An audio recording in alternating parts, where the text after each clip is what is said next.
L-Aġenzija Servizzi tal-Vittmi tal-Kriminalità twaqfet fl-2023 biex tajn vittmi ta' reati bl-iktar każijiet li tara huma ta' violenza domestika. Is-Supretendent Silvana Gafa, il-kap ta' Servizzi tal-Aġenzija, qalet li ta' kull sena n-numru ta' vittmi li qed jilqgħu l-għajnuna qed jiżdied u magħhom il-professjonisti li jagħtu s-servizz. Qalet li s-sena wara l-oħra il-Pulizija u l-professjonisti tal-Aġenzija jgħinu 20 ta' nies u fl-aħħar snin żdiedu b'56% ir-rapporti li daħlu għand il-Pulizija.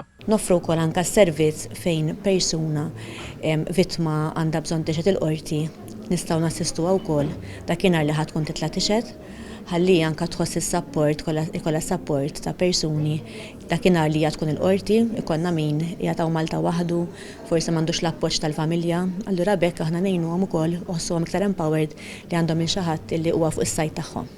Matul il-konferenza annwali tal-Aġenzija tħabbar li Malta se tkun parti minn proġett tal-Victim Support Europe. Il-manager tal-proġett, Antonio De Martin, qal li dan se jsir ukoll fl-Estonja u l-Portugal u mifrux fuq sentejn li fihom Malta se tfassal strateġija ta' drittijiet tal-vittmi u jsir titjib fuq is-sistemi ta' appoġġ lill-vittmi.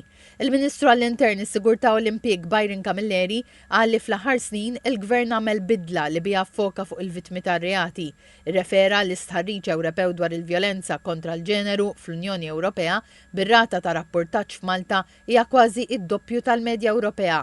Għalli il-pass li jmiss huwa id-dħul tal-panic alarms u l-electronic tagging. Electronic tagging kien proċess f'titwil anka ta' procurement, il-kontratti ġew iffirmati,